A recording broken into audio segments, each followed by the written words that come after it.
Hello student.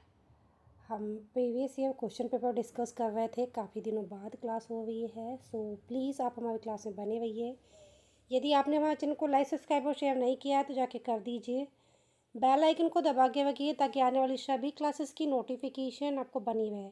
तो चलिए start करते हैं। नाउ देखिए, हमने 50 MCQs ऑलरेडी डिस्कस कर रखे हैं। रिमेनिंग MCQs हम क्लास वाइज डिस्कस करते रहेंगे। आज के जो बचे हुए MCQs हैं हम वो डिस्कस करते हैं। Now which patient should not be prescribed aldosterone sorry alendronate Fosamax for the osteoporosis. Okay, किस पेशेंट को एल्डोनेट या फैक्सोमैक्स है वो ऑस्टियोपोरोसिस के लिए नहीं प्रिस्क्राइब की जाती है। किस पेशेंट के लिए है? वो है a patient on bed rest who must maintain the supine position. Okay, किस पेशेंट के लिए नहीं की जाती है? ऐसा पेशेंट जो टोटल बेड रेस्ट पे है और क्या कर रहा है? सुपाइन पोजीशन मेंटेन कर रहा है। ऐसे पेशेंट को क्या करते हैं? एल्डोस्टेरॉन प्रिस्क्राइब नहीं की जाती। Okay, now next question, which of the following strategies is not effective for prevention of limbs disease?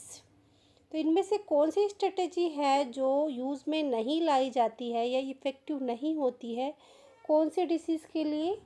Limbs disease के लिए या लाइम्स डिसीज़ के लिए? Okay, so right answer is prophylactic antibiotic therapy prior to the anticipated exposure to ticks। Okay, तो इसको हमको use नहीं करना है। बाकी जो ऑप्शन ए में दिया है, insert repellent on the skin and clothes when in the Lyme's disease area. Okay, now next B, long sleeved shirt and long pant. Okay, ये यूज़ करना है। Now D, careful examine of the skin, hair and ticks following anticipated exposure। तो ये जो है effective prevention है, but option C effective prevention नहीं है। Okay, now next question, a nurse is counselling at the health clinic on the importance of immunization. Which of the following information is the most accurate regarding immunization? Okay, तो क्या है कि एक nurse है वो health clinic में क्या कर रही है? काउंसलिंग दे रही। किसके रिगार्डिंग दे रही है? इम्यूनाइजेशन के रिगार्डिंग दे रही है। अब इसमें से क्या है कि मोस्ट एक्यूरेट इंफॉर्मेशन इम्यूनाइजेशन के लिए क्या होगी? तो क्या होगी? Right answer is immunization provided acquired immunity from some specific disease। Okay, क्या है? कुछ स्पेसिफिक डिसीज़ है उसके लिए क्या है? पहले से इम्यूनिटी प्रोवाइड करवाता है इम्यूनाइजेशन। ओके, हमको ये पेशेंट को काउंसलिंग में बताना है कि यदि ये वैक्सीन हो जाएगी तो क्या होगा? बच्चे के शरीर में रोग प्रतिरोधक क्षमता पहले से ही उत्पन्न हो जाएगी और यदि उसका इन्फेक्शन होता है तो उसका कोई बड़ा प्रभाव नहीं पड़ेगा। ओके, ऐसा बताना है। Now next question, a patient at the mental health clinic is taking Haldol या haloperidol from the treatment of schizophrenia. She called the clinic to report abnormal movement on her face and tongue. The nurse conclude that the patient is experiencing with the following symptom। Okay, तो क्या बोल रहा है कि एक patient है वो mental health clinic में विजिट करने आया और वो क्या कर रहा है? हेलिडोल लेवा है या हेलोपेविडोल लेवा है। अब ये हेलोपेविडोल किसके ट्रीटमेंट में यूज़ किया जाता है? सिजोफ्रेनिया के। ओके, तो अब क्या बतावा है कि इसकी जो रिपोर्ट है वो एबनॉर्मल है। अब क्या हुआ है? एबनॉर्मल मूवमेंट हुआ है फेस और टंग में। तो ये पेशेंट किस प्रकार के सिम्टम को एक्सपीरियंस करेगा? तो क्या है इसमें आंसर? टार्डी डिस्काइनेशिया। ओके, टार्डियो डिस्काइनेशिया का ये सिम्टम होगा। ओके, कौन सा सिम्टम है? इसको क्या बोलेंगे हम? उसको जो एबनॉर्मल मूवमेंट हो रहा है फेस एंड टंग में, तो उसको क्या बोलेंगे? Tardive dyskinesia. Okay, now next question.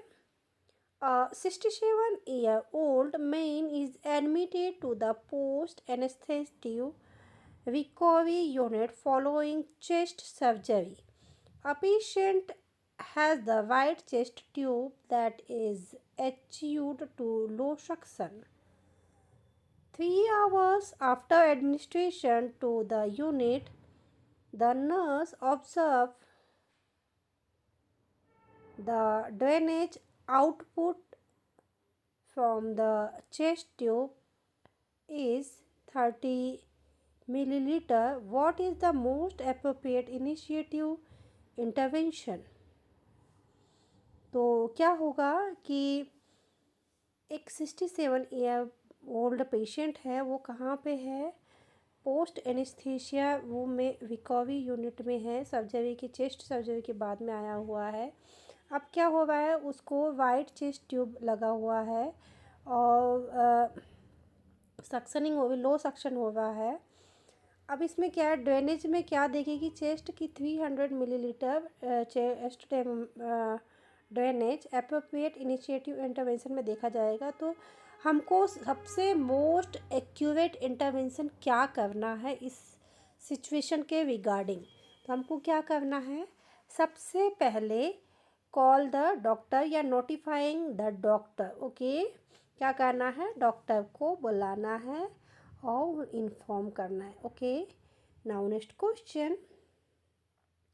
A elderly patient with the severe degenerative joint comes to the clinic for routine follow-up management.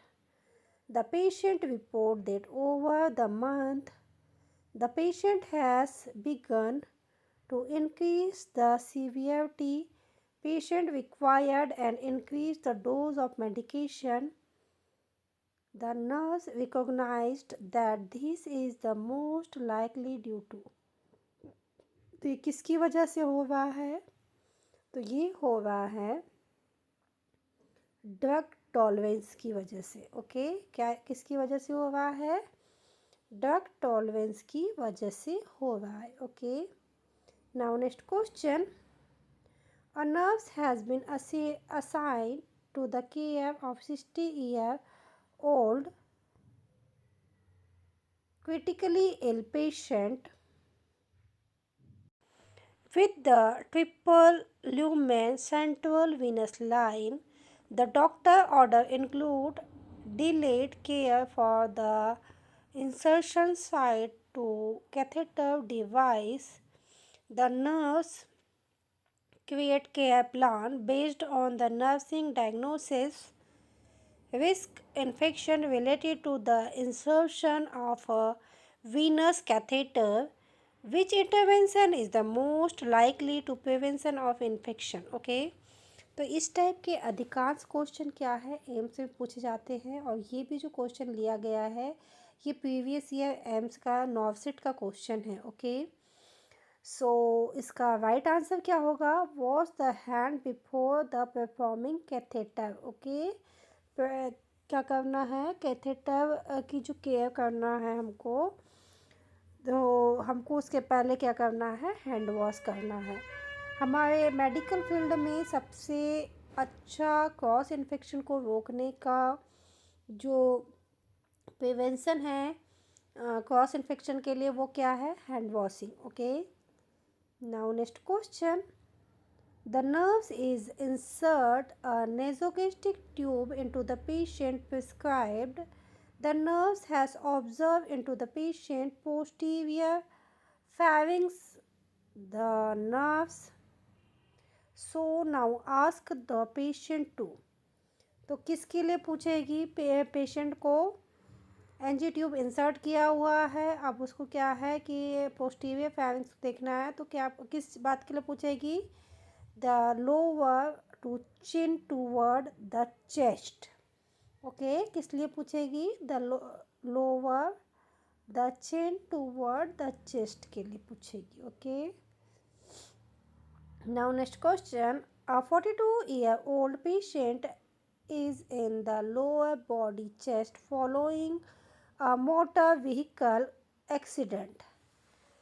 In order of immunization strategies lost while in the chest, the nurse while insert to the patient in the performance. तो क्या performance करेंगे? Isometric exercise. Okay, क्या perform करेंगे? Isometric exercise के लिए. Now next question. A newborn was delivered a preterm while 27 grams with Apgar score 4 and 6 respectively when the mother had presence to the obstetrical triage unit. She was already 7 centimeter dilated and fully affected. Her due to the date is unknown as she has no prenatal care. The infant showed sign of the fetal distress, was finally delivered by the cesarean section. Birth a large thin membrane was produced from the umbilical base. What is the priority nursing intervention at the birth? अब यहाँ पे लंबा चौड़ा description दिया हुआ है. देखिए कि एक प्रीटर्म बेबी हुआ है, उसका होने के बाद क्या है, 2700 ग्राम अपना वेट है, ग्राम वेट है. अब का स्कोर 4 से 6 है. ओके, उसके बाद में क्या बता रहा है कि होते समय सिजेरियन सेक्शन हुआ है. कितना? 7 सेंटीमीटर डायलिटेशन था, फुल्ली डायलिटेट था. तो इसके लिए हमको इफ़ेक्टिव इंटरवेंशन क्या होगा बर्थ के टाइम पे, ये बताना है. Okay, so right answer is. तो अब देखिए क्या करना चाहिए हमको. तो देखिए बच्चा क्या है? प्रीटर्म है. तो प्रीटर्म बेबी है तो हमारी सबसे फर्स्ट रिस्पॉन्सिबिलिटी क्या होती है? Maintain cardio respiratory stability. Okay, क्या है? कार्डियो रेस्पिरेटरी स्टेबिलिटी को मेंटेन करना. कई बार बोलते हैं ना बच्चा प्रीटर्म है तो लंग्स मैच्योर नहीं हो पाए हैं, तो उसके लिए हमको द मेडिसिन देना है. तो वही चीज़ यहाँ पे भी है. Now next question. A child is treated from the superficially first degree thermal burn to the thigh. The child in great uncomfortable and does not eat. Which of the following diagnoses should receive priority? तो क्या होगा? बच्चा क्या है? First degree burn है. तो first degree burn में सबसे पहला प्रायोरिटी डायग्नोसिस क्या निकलता है? एक्यूट पेन होता है, सीवियर पेन होता है. फर्स्ट डिग्री बर्न में सबसे ज़्यादा हमको यदि कोई नर्सिंग डायग्नोसिस बनेगी तो वो किस चीज़ की बनेगी? एक्यूट पेन की बनेगी. ओके, सो स्टूडेंट ये थे बहुत ही इंपॉर्टेंट एमसीक्यूज जो हमने आज की क्लास में डिस्कस किए. आई होप आने वाले सभी एग्ज़ाम्स के लिए ये एमसीक्यूज इंपॉर्टेंट होने वाले हैं. सो प्लीज़ आप हमारी क्लास में बने रहिए. यदि आपने हमारे चैनल को लाइक सब्सक्राइब और शेयर नहीं किया तो जाके कर दीजिए. बेल आइकन को दबा के रखिए ताकि आने वाली सभी क्लासेस की नोटिफिकेशन आपको मिलती रहे. Thank you for watching.